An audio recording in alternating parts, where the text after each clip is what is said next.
Hey everyone.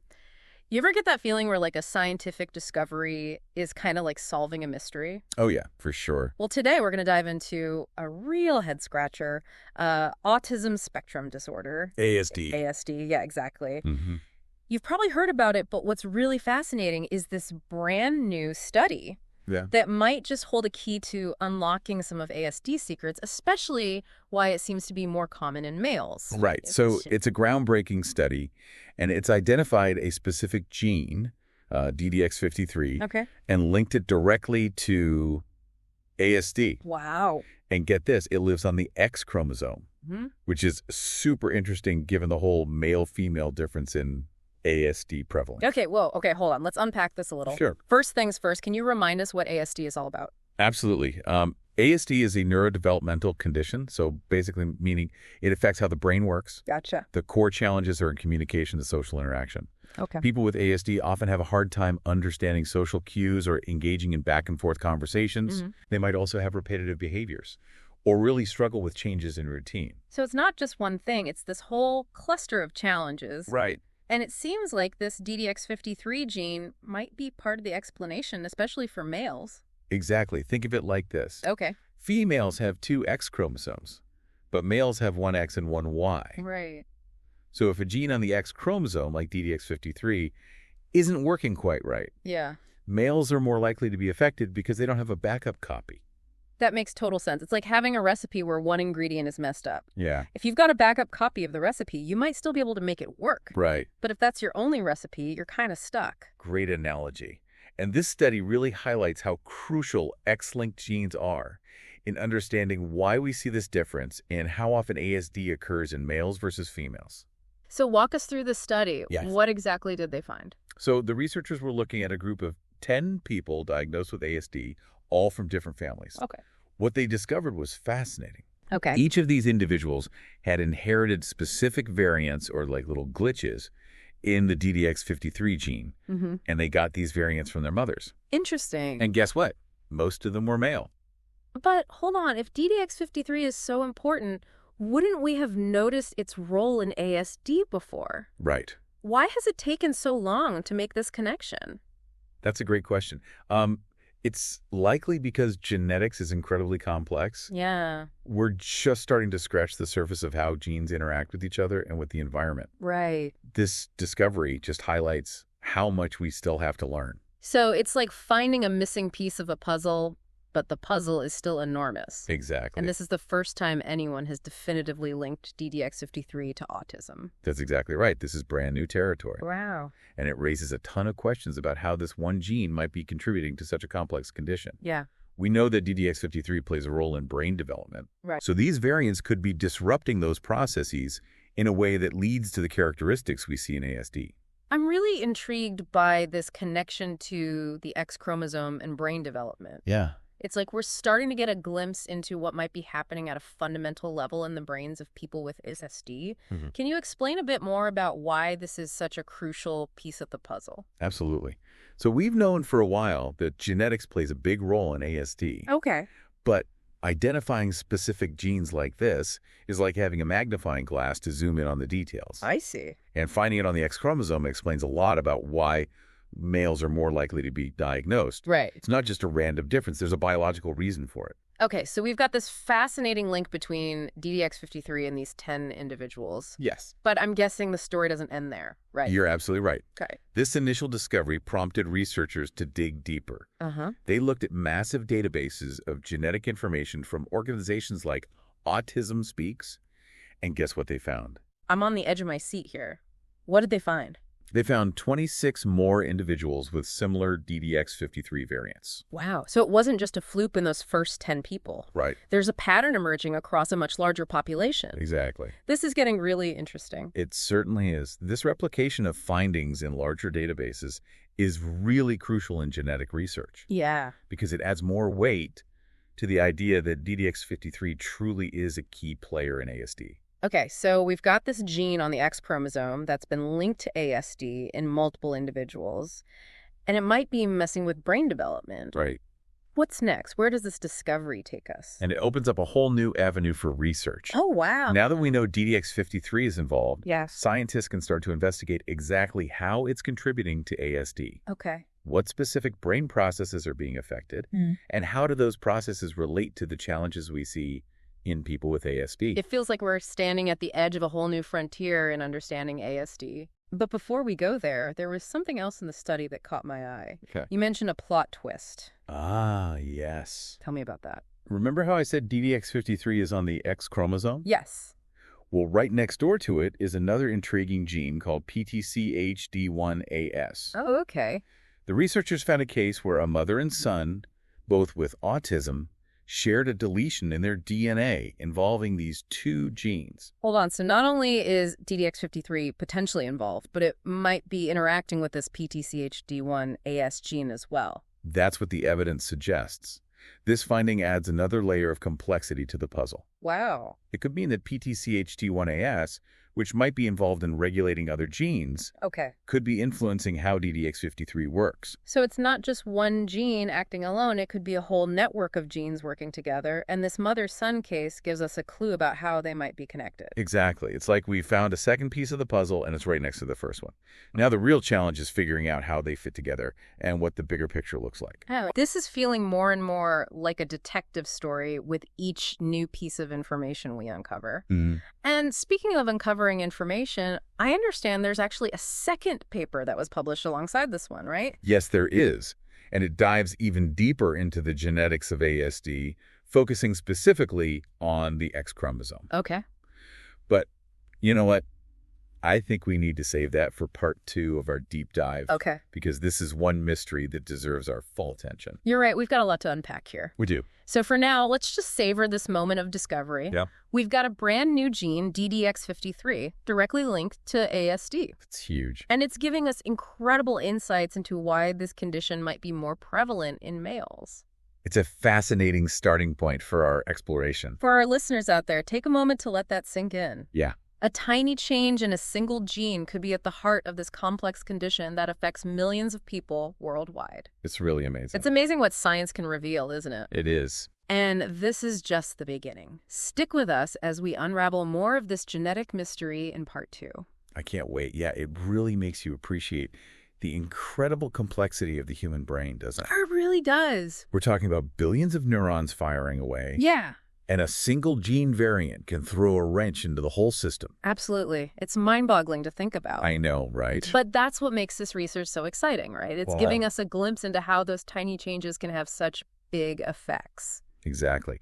And speaking of big effects, you mentioned there was a second paper published alongside the one about DDX53. Oh, yeah. What can you tell us about that one? This one is a real doozy. Okay. It also focuses on the X chromosome and its potential connection to ASD. But instead of zeroing in on a single gene, this study took a much broader approach. Intriguing. What did they find? Get this. They identified a whopping 59 different genetic variants. Whoa. And the X chromosome that could be associated with ASD. It's like they opened up a treasure chest of potential clues. 59 variants? It's a lot to unpack. It is. Were any of these variants in genes we've already heard of? Actually, yes. Some of the variants they found were in genes that have already been linked to ASD. Right. Like PTCHD1-AS, which we talked about earlier, remember? Like the mother-son case. Yeah. The one that's right next to DDX53 on the X chromosome. That's fascinating. It adds even more support to the idea that PTCHD1-AS might be playing a role in ASD, potentially even interacting with DDX53. It seems like those two genes are becoming the stars of our genetic mystery. They really are. But there were other familiar faces on the list, too, like DMD, which is linked to Duchenne muscular dystrophy, and HDAC8, which has been associated with intellectual disability.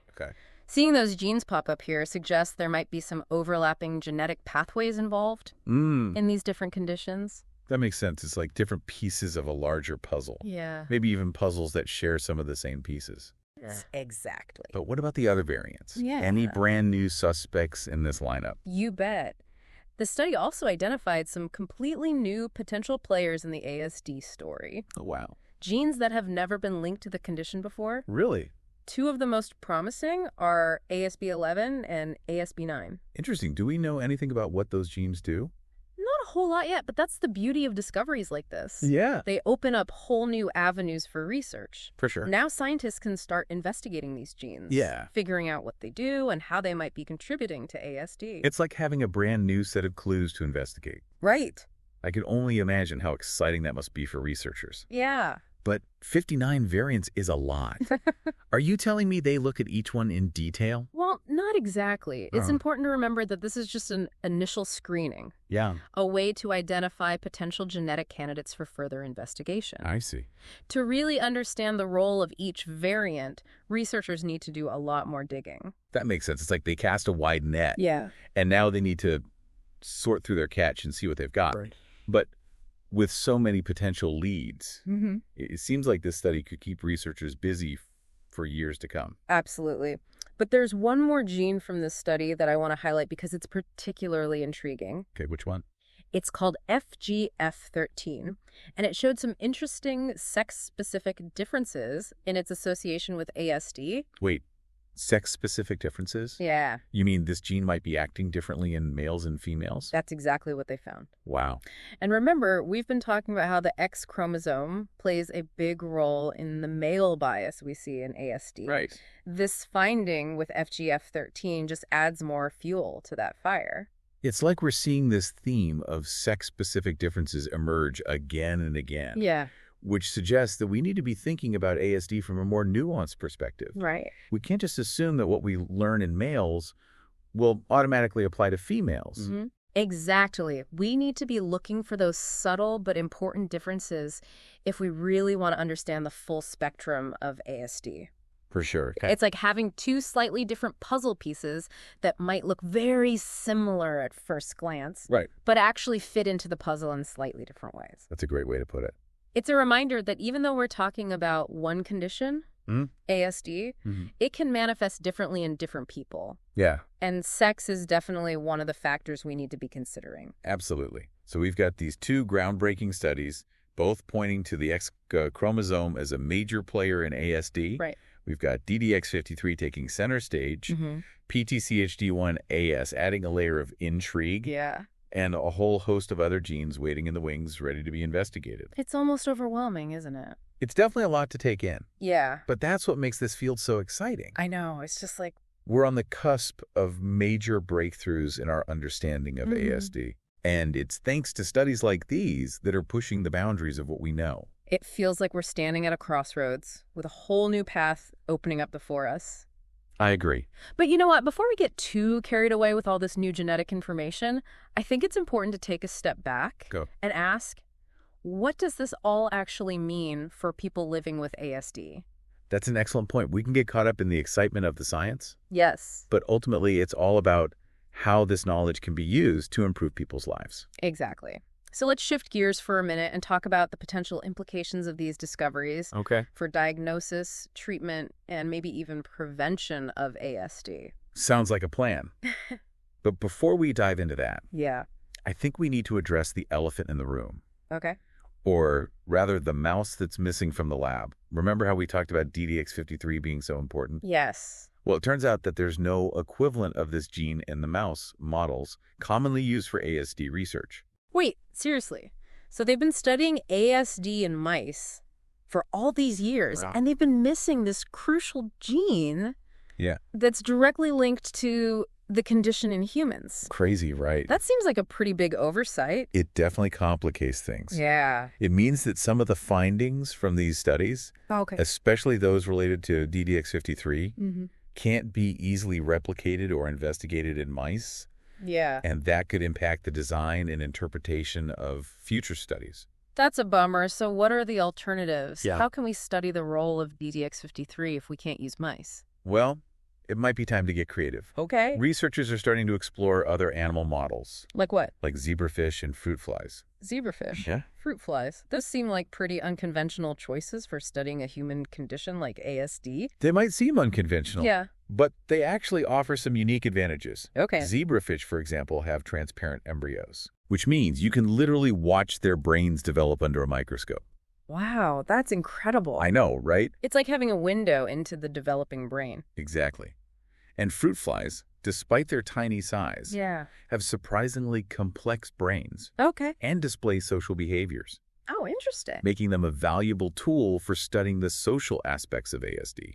So it's like we're expanding our toolkit for understanding ASD. Exactly. We've got the mouse model, which is still useful for certain aspects of research. And now we've got these other models that can offer unique insight. Exactly. It's all about using the right tool for the job. I like that. By having a wider range of tools, we can get a more comprehensive understanding of ASD and hopefully develop more effective treatments. Okay, so we've acknowledged the mouse in the room. Yes. Or rather, the lack thereof. Right. Now let's get back to those potential implications for diagnosis and treatment. Right. Where do we go from here with all this new genetic knowledge? I feel like we're on the verge of like a whole new era in ASD research and treatment. It's like all these years we've been trying to solve a puzzle without knowing what the picture is supposed to look like. And now we're finally starting to see some of the details emerge. That's a great analogy. For a long time, the focus has been on identifying environmental factors that might contribute to ASD. Right. But these genetic discoveries are really shifting the paradigm. Yeah.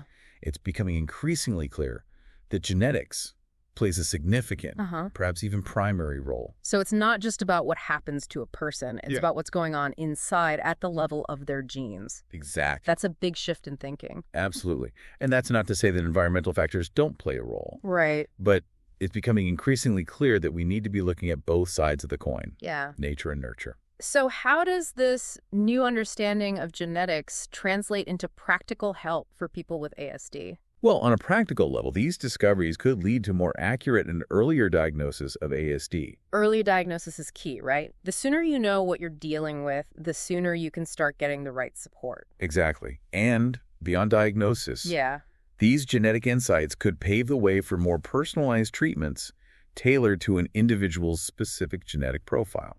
So instead of a one-size-fits-all approach, we're talking about therapies that are designed to address the underlying biological mechanisms of ASD in each person. Yes. That's incredible. It is.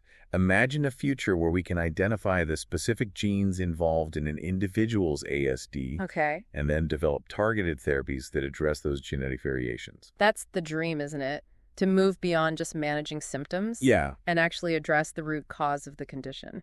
It's a bold vision, but I believe it's within reach. I hope so. These genetic discoveries are laying the foundation for a new era of ASD research and treatment. It's incredibly hopeful. But as with any scientific breakthrough, I imagine there are also ethical considerations. Oh, for sure. We're talking about people's genetic information here. Right. Which is incredibly personal and sensitive. You're absolutely right. Yeah. We need to be mindful of how this genetic information is used and ensure that it doesn't lead to discrimination or stigma. Right.